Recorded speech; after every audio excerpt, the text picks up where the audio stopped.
Rasulillah Sayyidina Muhammadin Ibni Abdillah wa ala alihi wa sahbihi wa man tabi'ahu wa wala wala hawla wala quwwata illa billah ma ba'du. Wa qala Syekh al-Muallif rahimahullahu ta'ala wa adamana fa'alana bi barakatihi wa bikum fid dharain amin la anqal.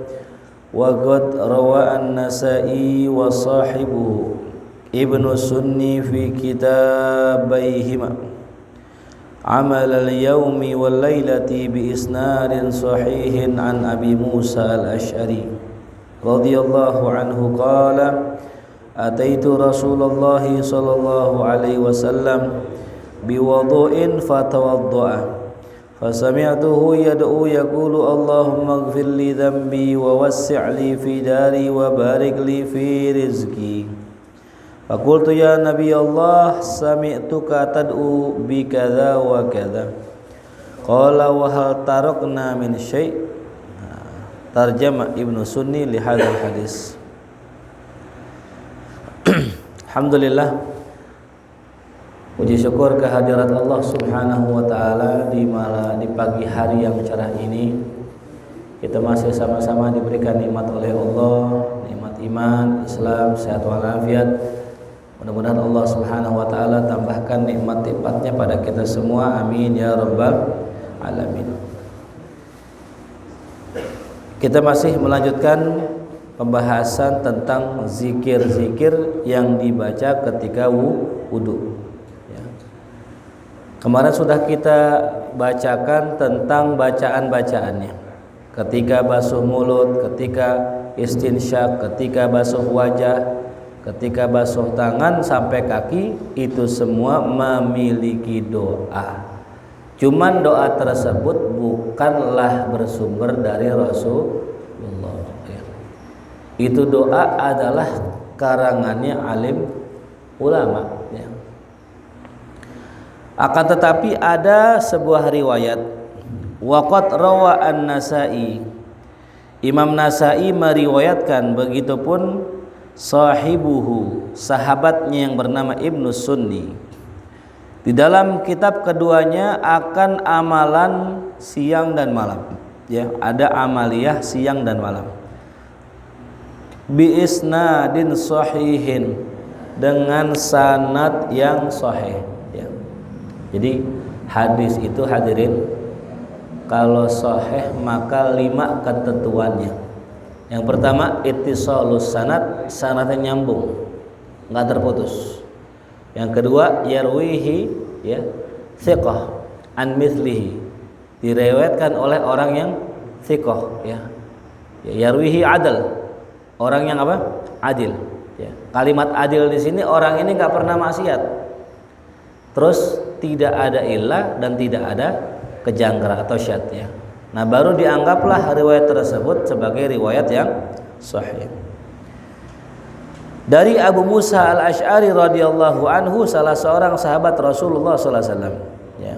Abu Musa al-Ash'ari, sahabat Rasul yang suaranya merdu, suaranya indah. Apa dikatakan? Qala ataitu Rasulullah. Suatu hari aku pernah mendatangi Rasulullah sallallahu alaihi wasallam biwadu'in, dengan sebuah tempat wudu. Ya, dengan sebuah tempat wudu, namanya wadu.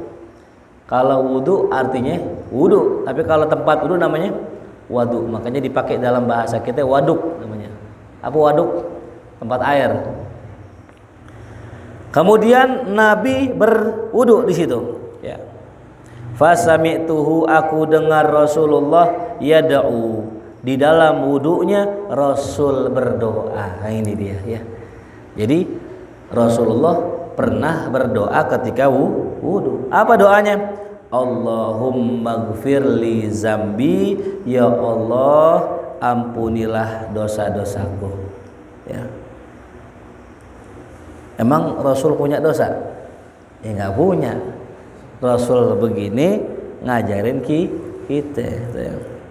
Wa wasi'li fi dari, dan luaskanlah aku pada rumahku, ya. Jadi Rasulullah minta sama Allah agar rumahnya luas. Maksudnya bukan bertambah lebar, bukan, tapi hatinya yang luas, ya. Pernah saya kisahkan dulu, ada seorang punya rumah lumayan gede, tapi dia punya hati merasa sempit hadirin. Datanglah ke guru mursyidnya, kata guru mursyidnya, ya udah kalau ente ngerasa rumah ente sempit, ente masukin ya kandang ayam ke rumah ente. Dimasukin apa tuh? Kandang ayam tuh.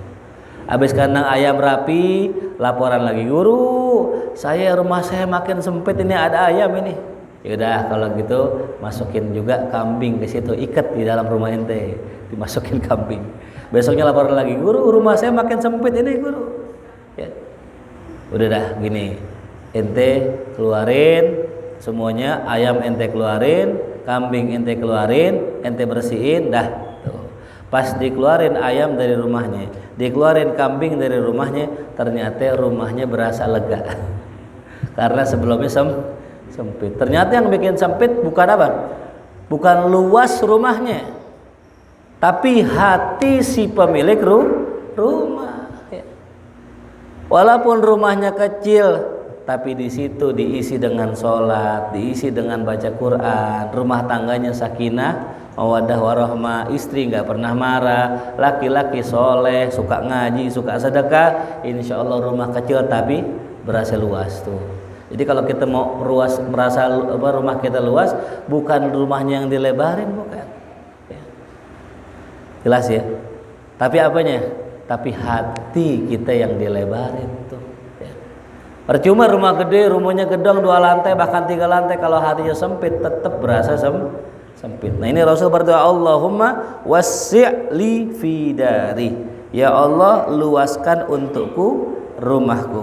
Wa barik li fi rizki, berkahilah untukku rizkiku. Artinya Rasul minta agar apa yang diberikan rizkinya itu menjadi rizki yang barokah. Itu ya. 3 doanya. Allahumma gfir li dzambi wa wasi' li fi dari, ya, wa barik li fi rizki. Itu doa Rasulullah ketika berwudu, ya. Jadi kalau ditanya, Rasul pernah enggak doa ketika wudu? Pernah, itu doanya. Tapi nggak ada keterangan di sini itu dibaca kapan, apa pas basuh muka atau pas basuh tangan atau kapan, nggak ada keterangan sama sekali, hanya sekedar itu aja. Fakultu ya Nabi Allah, sami'tuka tad'u bi kaza wa kaza. Ya. Kemudian dia bertanya pada Rasulullah, ya Nabi Allah, sami'tuka tad'u bi kaza wa kaza. Aku dengar engkau berdoa dengan bacaan doa ini dan ini. Nah, qala Rasulullah sallallahu alaihi wasallam, wa hal tarakna min syai', apakah ya boleh ya engkau seseorang bacaan tersebut ditinggalkan sama sekali? Ya, tarajjama Ibnu Sunni li hadzal hadis bab ma yaqulu baina dhahrani wudu'ihi. Ya, Imam Ibnu Sunni memasukkan hadis ini ke dalam sebuah judul yang berbunyi apa saja yang dibaca ketika ya di tengah berwudu. Imam Nasai ya memasukkan hadis ini ke dalam sebuah bab tentang apa saja yang dibaca setelah selesai berwudu. Jadi ada khilaf di antara Ibnu Sunni dengan Imam Nasai, ada yang mengatakan ketika wudu atau sebelum wudu, ada yang mengatakan setelah berwudu. Kilahuma muhtamal, dua-duanya memungkinkan, ya. Jadi adapun bacaan tadi, bacaan wudu yang diajarkan Imam An-Nawawi ya sebagaimana kita jelaskan pada pekan yang lalu ya banyak ya. Adapun yang hari ini kita bahas adalah doanya Rasulullah sallallahu alaihi wasallam. Tapi yang terpenting dalam wudu dikatakan Imam Al-Ghazali ada 7 perkara yang mesti kita jauhi dalam wudu. Nah, catat nih ya. 7 perkara yang mesti kita jauhi ketika berwudu. Karena kalau kita pengen takorup sama Allah, pengen mendekat diri sama Allah, maka jadikanlah ilmu yang kita tahu amalan kita. Ya. Kalau seandainya kita belajar ilmu hanya untuk disimpan aja, hanya untuk dikumpulin aja, maka jauh kita ya daripada dekat kepada Allah. Nah ya, makanya para aulia begitu. Mereka belajar ilmu itu buat diamalkan, bukan buat dikumpulin. Kalau dikumpulin ntar jadi pemulung ilmu ya. Kumpulin ilmu, mau diloakin kali itu. Biasanya mau ditukar ame apa tuh? Ame dunia. Ya. Makanya orang yang belajar untuk Allah, ilmunya tetap ada. Ilmunya tetap ya dihafal. Tapi kalau belajar untuk ujian, belajar untuk ngajar, belajar untuk ya hanya disampaikan tidak diamalkan, maka ilmunya hanya sekedar ketika disampaikan saja. Ya. Ada beberapa kali waktu saya membaca kitab. Saya rasakan emang baca kitab itu ya memang buat ngajar. Ya. Ketika baca kitab buat ngajar, buat tambahan keterangan. Ya. Tapi yang unik pas ketika habis ngajar itu yang saya baca lupa. Ya. Tapi satu kali saya baca, buat saya pribadi aja saya mau ngamalin. Saya baca, setelah ngajar saya sampaikan, habis ngajar nggak lupa. Ternyata itulah perbedaan antara orang yang belajar buat dirinya dan belajar buat ngajar. Makanya kalau kita belajar jangan buat ngajar, belajar buat diri sendiri aja. Ya. Apalagi buat ujian. Udah dah, habis ujian selesai. Tuh ya. Afham ya? Tuh ya. Jadi kita sebagaimana saya bilang beberapa pekan lalu ya, kalau kita ngafal Quran jangan apa? Jangan buat setoran. Biasanya kalau udah hafal Quran buat setoran, habis disetor hafalannya hilang. Ada 7 perkara kata Imam Al-Ghazali. Yang pertama, la tanfut yadaik faturushal ma, ya, fatarushal ma, ya. Jangan kau kibaskan kedua tanganmu. Nah, ini kalau habis wudu jangan dikibas-kibasin. Ya, maka kemudian dengan sebab itulah ya airnya menjadi apa? Tercipratkan. Ya. Jadi kalau habis wudu ini jangan apa? Jangan digoyang-goyangin tangannya biar kering, jangan. Ya. Apalagi dielap jangan. Habis wudu udah biarin basah-basah tuh ya. Kenapa? Karena dengan orang mengibaskan tangan atau mengelap dia punya ya air wudunya, itu kata bari minal ibadah, seperti orang berlepas diri dari ibadah. Ya. Sekarang gini dah. Ada orang tua nyium pipi anaknya. Terus habis itu anaknya elap begini. Kira-kira tersinggung nggak orang tuanya? Habis nyium, terus dielap sama dia, orang tuanya tersinggung. Emang kenapa ente ngelap bekas cium aneh tuh? Ya, sama kayak seorang murid, ya nyium tangan gurunya. Habis nyium tangan gurunya, si murid ngelap mulutnya gini. Tersinggung nggak? Sama ame orang wudu, kalau habis wudu jangan dielap. Kita habis ibadah jangan diapain? Jangan dihilangin bekasnya. Ya. Habis ibadah jangan diapain? Dihilangin bekasnya itu. Ada orang sholat di zaman Rasul SAW. Ketika itu kan kalau zaman Nabi karpetnya beda sama kita ya. Kalau ini karpetnya bagus ini. Di zaman Nabi ya mungkin nggak pakai karpet. Jadi sehingga ketika sujud pas ngangkat di jidatnya banyak apa? Banyak pasir. Itu dilarang orang ketika sholat ya jidatnya banyak pasir diulap-ulap, dilarang. Kenapa? Karena itu justru yang akan jadi saksi buat kita ntar di hari kiamat. Debu-debu yang menempel di jidat kita akan jadi saksi nanti di hari kiamat tuh. Jangan diusap. Terkesan kita jijik sujud ame Allah. Ya. Jelas? Tuh. Makanya Imam Malik ketika jalan di kota Madinah nggak mau pakai sendal.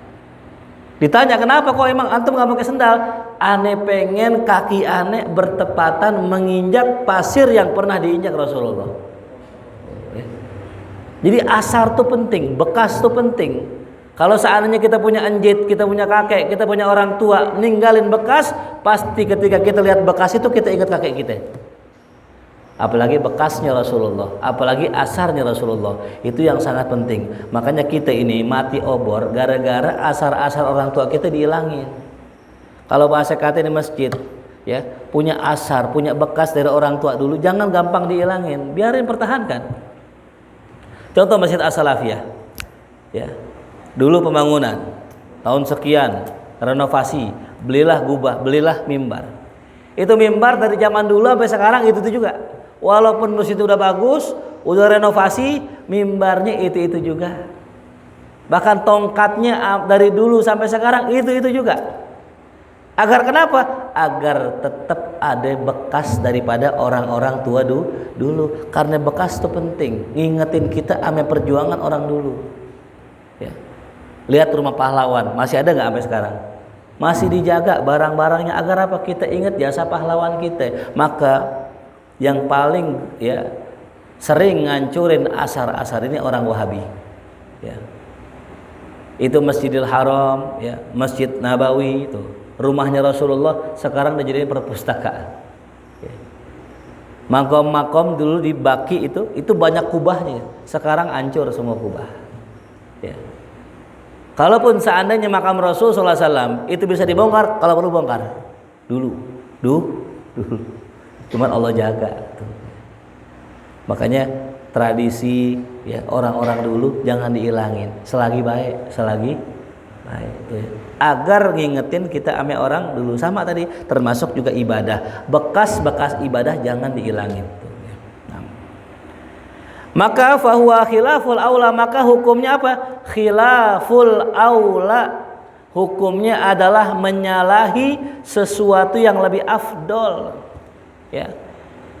Mungkin para jamaah sebagian belum mengerti khilaful aula apa. Jadi hukum para hadirin, hukum taklifi ada 5. Yang pertama wajib, yang kedua sunnah, yang ketiga mubah, yang keempat makruh, yang kelima haram. 5 hukum yang kita tahu.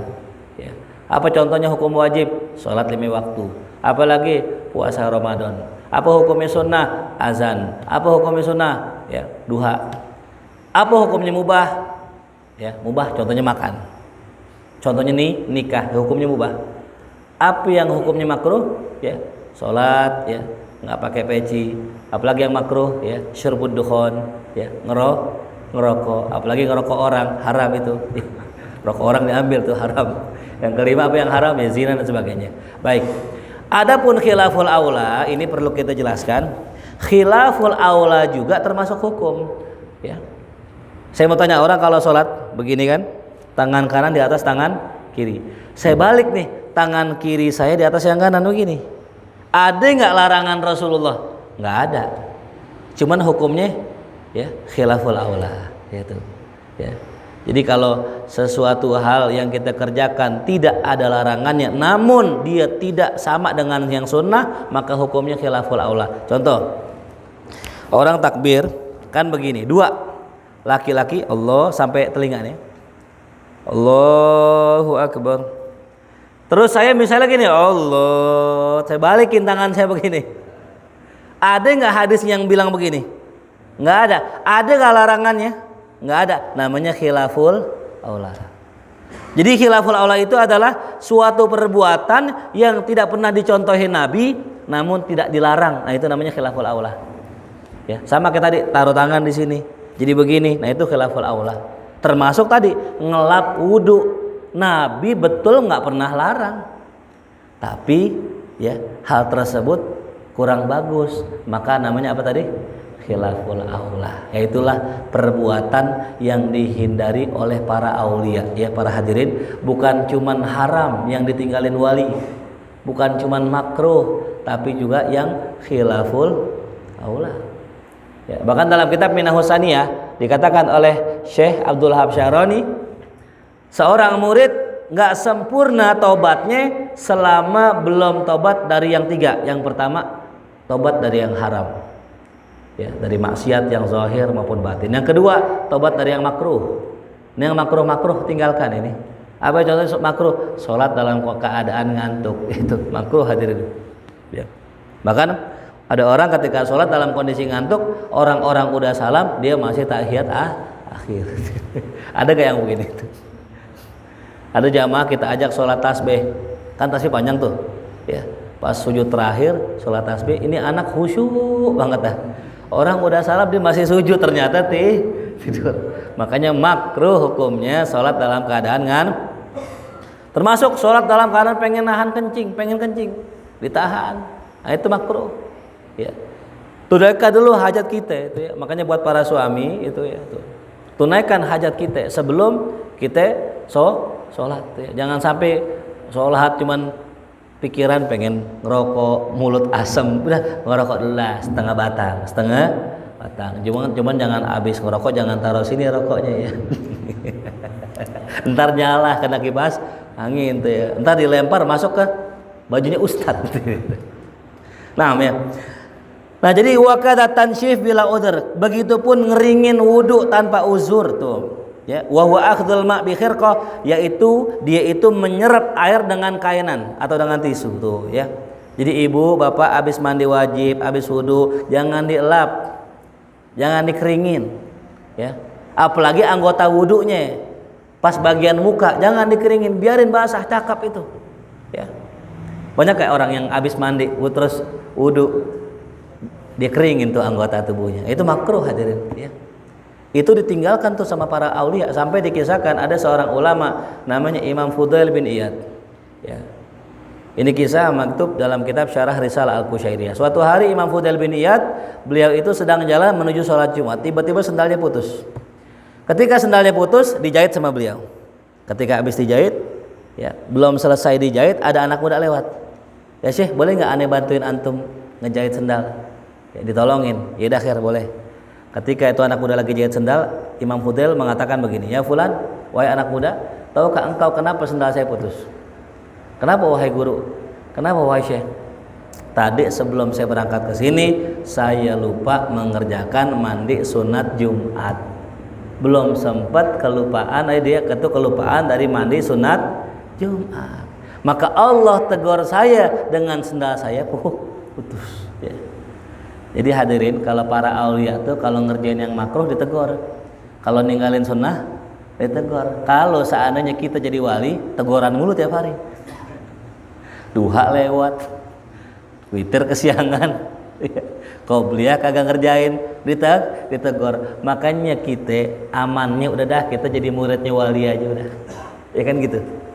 Kun waliyan, jadilah wali.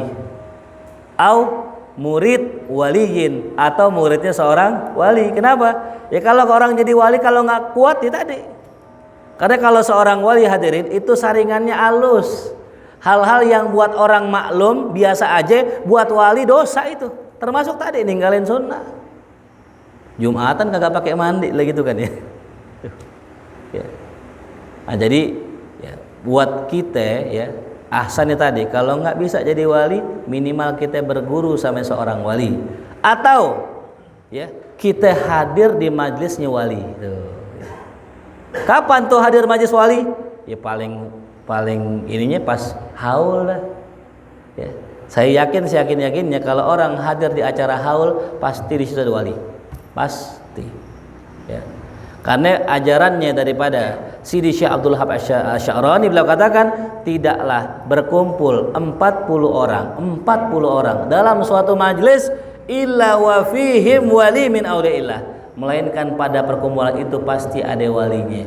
Di sini ada 40 orang enggak? Ada 40 orang? Hah? Lebih kurang nih? Hah? Ada 40? Insya Allah di majlis ini ada walinya. Siapa walinya? Wallahu a'lam. Kita nggak tahu walinya yang mana. Bisa jadi yang lagi nyenderan. Tuh. Pada mau nyenderan gitu. Wali itu nggak mesti identik pakai apa? Pakai jubah, pakai baju bagus, enggak. Ya. Wali itu adalah orang-orang yang disayang Allah. Alladzi idza ru'u dzukirallah. Mereka yang kalau orang pandang ngingetin ia kepada Allah tuh. Ya. Ya, jadi ya kembali lagi tadi ya. Ketika orang itu sudah Allah angkat jadi wali, maka hal-hal yang buat orang jadi umum biasa, buat seorang wali nggak biasa. Ya. Naam ya. Begitupun termasuk ya daripada makruh adalah mendahulukan bagian kiri dari yang kanan. Nih kalau kita wudu, ya, jangan yang kiri dulu, tapi yang apa tuh? Yang kanan dulu, gitu. Ya, itu makruh juga hadirin. Tapi ada orang gini, Ustadz, saya kan kalau basuh muka itu saya basuh kanan dulu gini, Ustadz, gini kanan baru kiri itu ya. Sekarang saya mau tanya kira-kira bener nggak begitu? Kalau basuh muka kanan dulu baru kiri, bener salah? Salah. Kenapa salah? Karena yang namanya muka itu boleh berbarengan. Jadi gini hadirin, kalau kita wudu ya, kalau bisa membasuh anggota bersama-sama maka sunnahnya bareng. Contoh muka, bisa gak bareng? Bisa, maka sunnahnya bareng ya. Jadi kalau kita basuh muka, hadirin nih coba liatin ya. Itu kalau bisa nih tangannya lebarin begini. Tuh. Jadi sama jempol. Jempol membasuh bagian pinggir. Tuh. Kalau bisa kena kupingnya. Tuh, ya. Itu sunnahnya. Habis basuh bawah, ya. Lebarin ke bawah dagu, ambil bagian mata sini tuh ya. Tuh. Apalagi bangun tidur begini nih, cakep banget udah tuh ya. Jangan sampai lagi sholat, Allahu Akbar, mainin belek begini. Itu udah nggak beres sudah tuh ya. Jadi sebelum kita sholat udah bener-bener rapi udah. Tinggal Allahu Akbar begini, udah khusyuk, jangan pakai mainin belek. Ya. Tuh. Makruh hadirin hukumnya. Tuh ya. Nah jadi ketika kita basuh bagian yang memang bisa bareng-bareng, tangan bisa nggak bareng? Nggak bisa. Gimana bareng begini? Nggak bisa. Tangan ya atuh kanan dan kiri. Pala bisa ke bareng? Bisa. Gimana cara masih ingat? Ini tuh ya tuh. Set ke belakang tuh. Kuping bisa gak bareng? Bisa. Ada orang wudu, saya pernah lihat begini wudunya. Ini ajaran Nabi yang mana itu ya? Kalau bisa bareng-bareng tuh ya. Gitu hadirin. Jangan sampai tadi ya yang giliran bareng dia nggak bareng gitu ya. Nah itu ya, jadi sunnah termasuk sunnah ya adalah mendahulukan yang kanan. Nah kalau seandainya nggak mendahulukan yang kanan dari yang kiri, maka hukumnya makruh tuh ya. Jelas ya.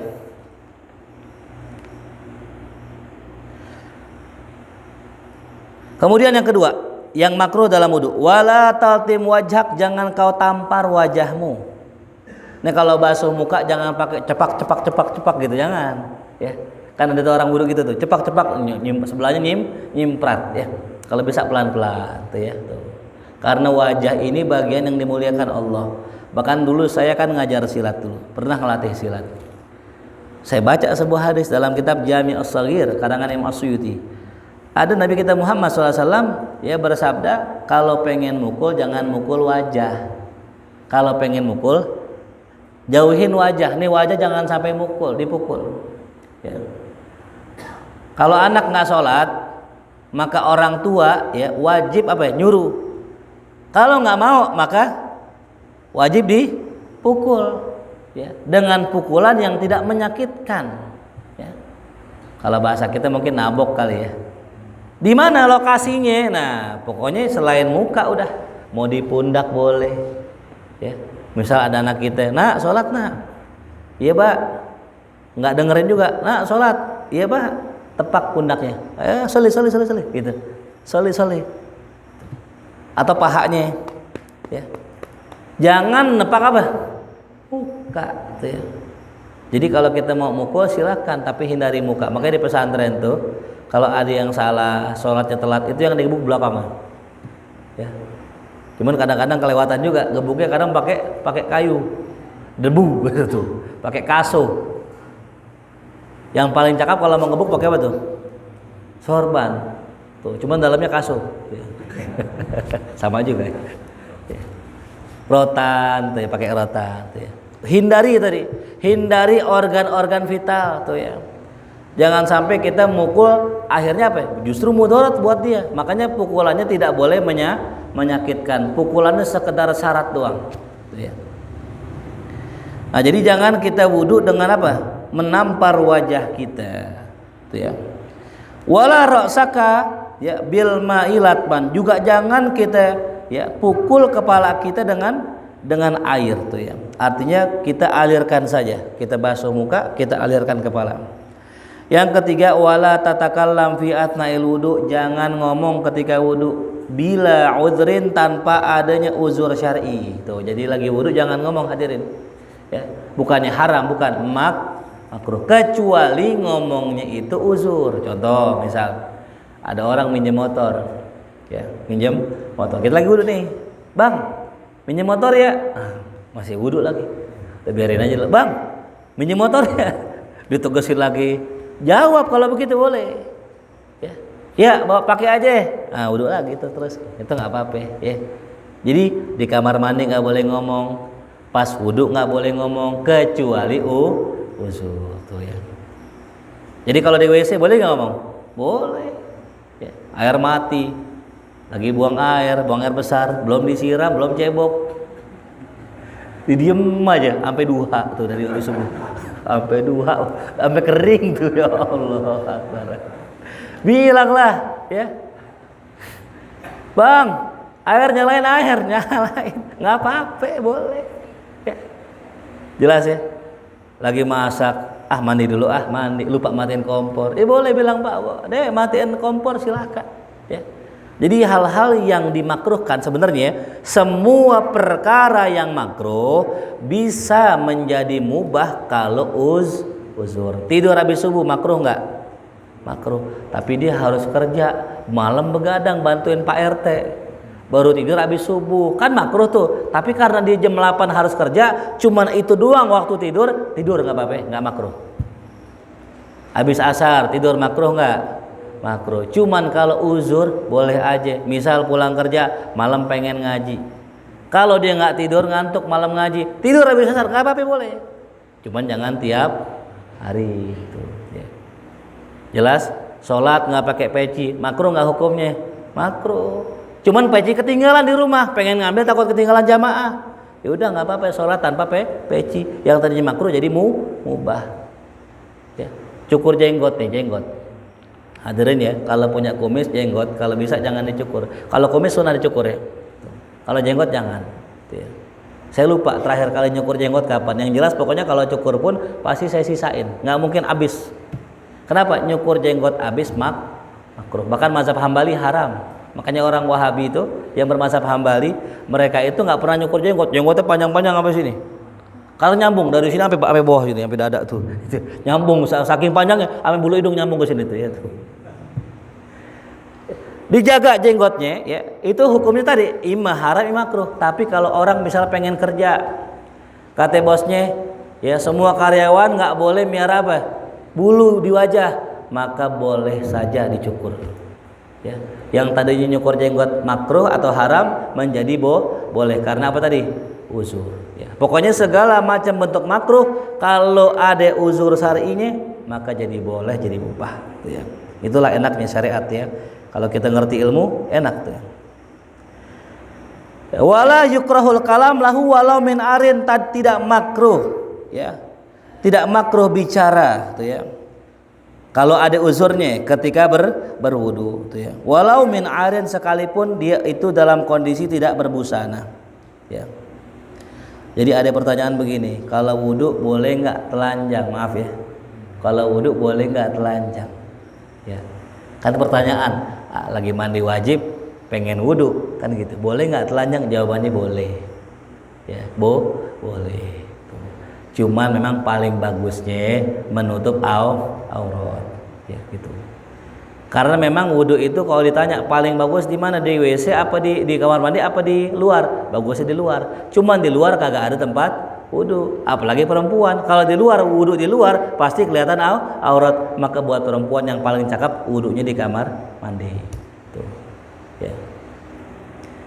Karena suatu hari dikatakan di sini ya, Ummu Hani ya, salah seorang keluarga Rasulullah pernah berbicara dengan Rasulullah SAW ketika Fatu Mekah, ngomong ame Nabi lagi di kamar mandi, Nabi lagi mandi. Tuh, ya. Jadi Nabi lagi mandi, Ummu Hani di luar ngajak ngomong, dalil bolehnya ngomong, tapi ini dengan syarat tadi adanya uzur. Ya. Tuh. Lalu kemudian yang diantara perkara yang makruh yang keempat, wala tazid fil ghusli, tidak boleh nambahin basuhan ala salasi marrat, lebih dari 3 kali hadirin ya. Kalau kita wudu udah 3 kali, jangan ditambahin lagi jadi 4, makruh hukumnya ya gitu.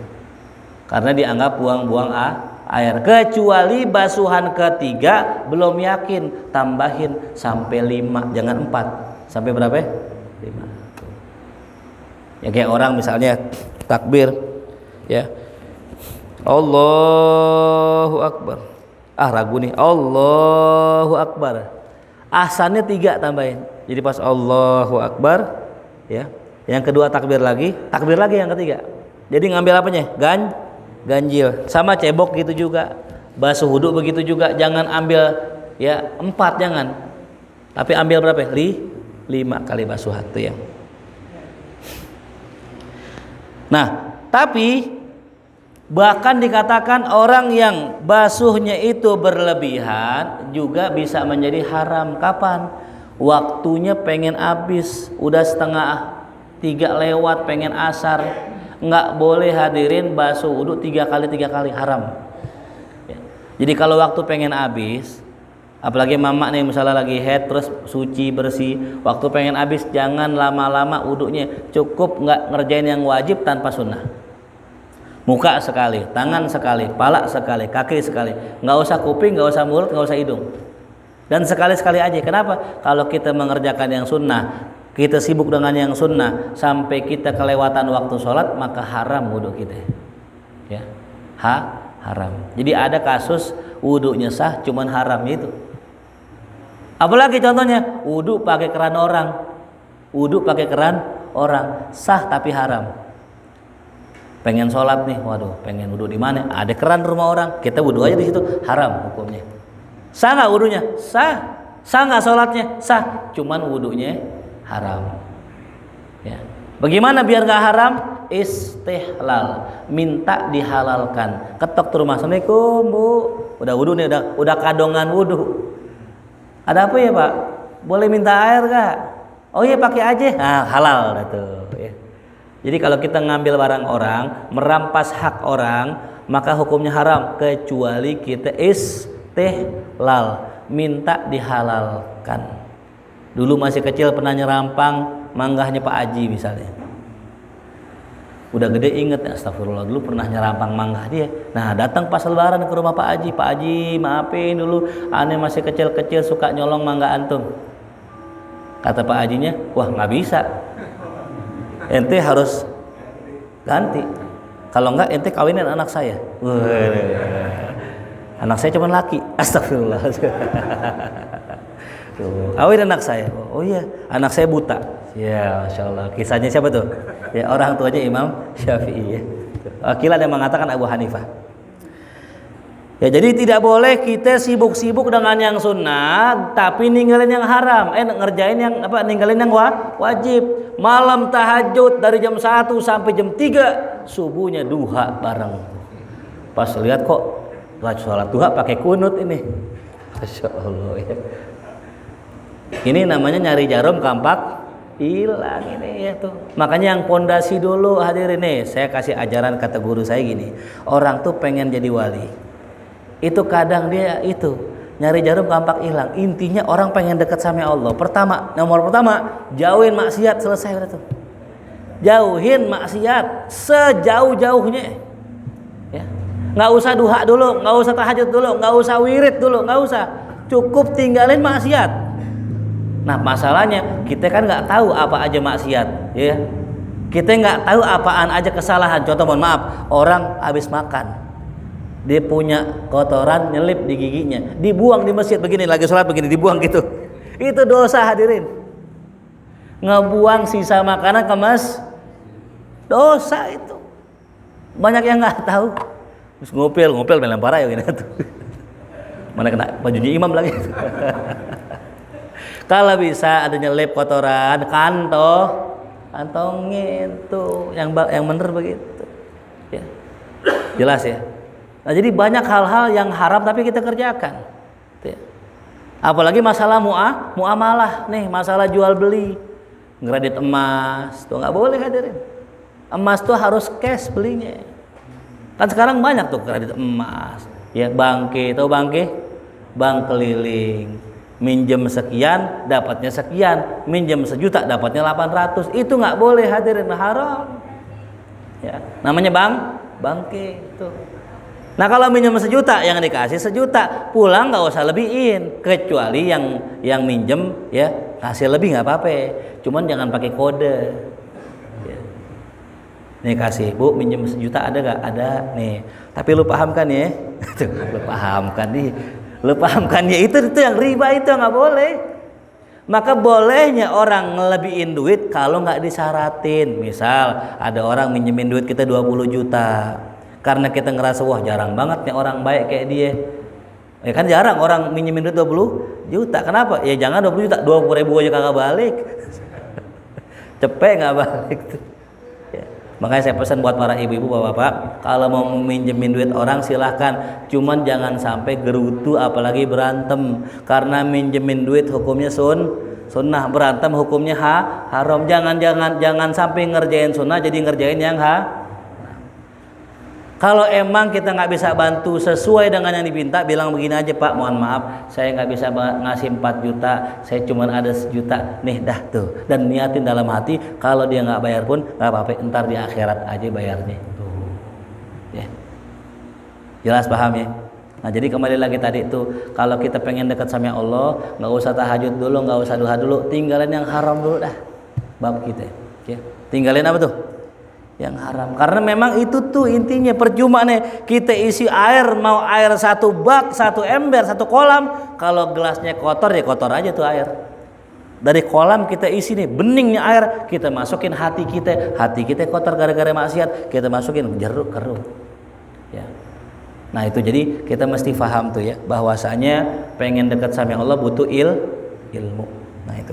Kemudian apalagi makruh ya, memperbanyak basuhan air tanpa adanya hajat, cuman gara-gara was-was, hadirin. Ini ya. Jadi kalau kita misalnya udah wudhu sekali, nah ini kadang muncul was-was, kayaknya belum sah dah. Nah ini kata Imam Ghazali begini, hadirin. Kalau kita mau hati-hati betul, kalau bisa jangan dalam urusan ibadah begini, jangan. Tapi urusan nyari duit. Mendingan kita hati-hati urusan nyari duit ketimbang urusan wudhu. Kenapa? Urusan wudhu banyak maklumnya. Tapi kalau urusan rezeki, urusan yang namanya duit, kalau udah masuk yang syubhat apalagi yang haram, maka akan berpengaruh sama hidup kita. Ya. Jadi Imam Ghazali ngajarin tuh, kan ada orang tuh suka was-was. Tahu was-was? Saya pernah suatu hari sholat di masjid di belakang Ragunan, namanya apa tuh? Yang pas turunan tuh, Al-Falah ya namanya ya. Saya sholat di situ, saya wudhu di situ. Ada anak muda wudhu, muka lama banget, dibasuh muka, dibasuh lagi. Saya udah kelar sholat sunnah, udah pengen sholat, dia baru kelar wudhu. Jadi buat posisi gini nih, begini saya gambarin ya. Gini lama udah tuh, udah diulang lagi, dia ulang lagi, sampai takbir pas sholat. Saya bareng sama dia takbirnya. Dia takbiratul ihram sampai imamnya salam nggak kelar-kelar. Imam udah assalamualaikum, dia masih takbiratul ihram aja. Ya Allah, ini namanya was. Ya, yang begini kalau bisa jangan. Ya, nggak perlu terlalu hati-hati dalam masalah ini. Orang kan Allah usolli pada zuri, Allah usolli pada zuri, Allah usolli pada zuri. Ulang-ulang, nggak usah yang ini. Malu sama orang Wahabi. Orang Wahabi nggak pakai niat, langsung aja Allahu Akbar. Dia nggak pakai qomat kami. Kalau kita kan usolli fardhu zuhri arba rakaatin Allah. Kalau mereka nggak, langsung aja takbir. Apa dalilnya? Dalil mereka apa? Emang dari rumah kan ada niat sholat. Iya. Berarti pas kita takbir, ya nggak perlu niat kata mereka. Sebenarnya enggak ya. Niat itu penting, hadirin. Ya. Kalau antum sholat johor, tapi antum nggak niat sholat johor, bisa jadi antum dianggap sholat asar. Maka tujuan niat yang pertama tamyizul ibadah, membedakan antara ibadah yang satu dengan yang lain. Nah, jadi kembali lagi tadi ya, nggak boleh apa tuh? Nggak boleh kena was-was. Mending kita tadi tuh hati-hati urusan makan nih, kayak gini contoh nih. Nih kita pengen minum ya, cuman kita ragu ini air halal apa enggak ya? Kayaknya jangan dah. Yang bagi misalnya orang yang begini gitu, tinggalin. Itu lebih bagus. Ya. Sampai ada ulama dulu, dia namanya Ibrahim bin Adham, dia pengen minum air zam-zam. Orang kan kalau haji pengen minum zam-zam. Teman-temannya lihat dia nggak minum nih, ya ditanya, ya Ibrahim, ya, lima lam tashrab ma zam-zam. Kenapa engkau nggak minum air zam-zam? Kata Imam Ibrahim, apa? Kalau aneh punya ember yang aneh beli dengan duit yang halal, pasti aneh minum zam-zam. Nyatanya cuma ada ember pemerintah yang zalim. Ember yang dipakai ember siapa tuh? Pemerintah. Aneh ogah pakai embernya pemerintah. Takut apa tuh? Haram. Ya. Jadi ya lebih baik kita hati-hati itu dalam masalah halal haram. Apalagi yang ngasih anak, ngasih bocah. Nih kita kalau kita punya anak susah sholat, susah sembahyang, susah ngaji, pengennya bandel-bandel mulu, cek yang apa yang masuk ke dalam mulutnya. Ya. Mungkin di rumah halal, di tongkrongannya. Nah, ya. Karena yang namanya masalah hati bergantung daripada apa yang kita makan. Ya. Nah itu jadi ya. Kemudian apa lagi? Biar cepat. Jangan wudhu dengan air musyammas. Jangan wudhu dengan air musyammas. Air yang terkena sinar matahari. Ini penjelasan dalam fikih ya. Di sini nggak ada air musyammas karena semua kita pakai toren. Toren walaupun kena air, kena matahari, toren itu bahannya dari plastik. Kecuali yang tempatnya wadahnya dari besi atau timah mengeluarkan minyak. Nah, itu yang nggak boleh. Begitupun ya daripada bejana yang kuning ya, timah dan sebagainya. Fahadhihi sab'a makruha fil wudu. Inilah 7 perkara yang makruh dalam wudu. Tuh ya, biar kita paham. Mudah-mudahan bisa kita amalkan. Amin ya rabbal alamin. Mungkin sebelum kita tutup ada yang mau bertanya. Kita kangen dengan pantun kayaknya. Padahal yang mau nanya silakan. Padahal udah nyamin pantun sore. Assalamualaikum warahmatullahi wabarakatuh. Waalaikumsalam warahmatullahi wabarakatuh. Kelas jang. Setahun cepat berlalu.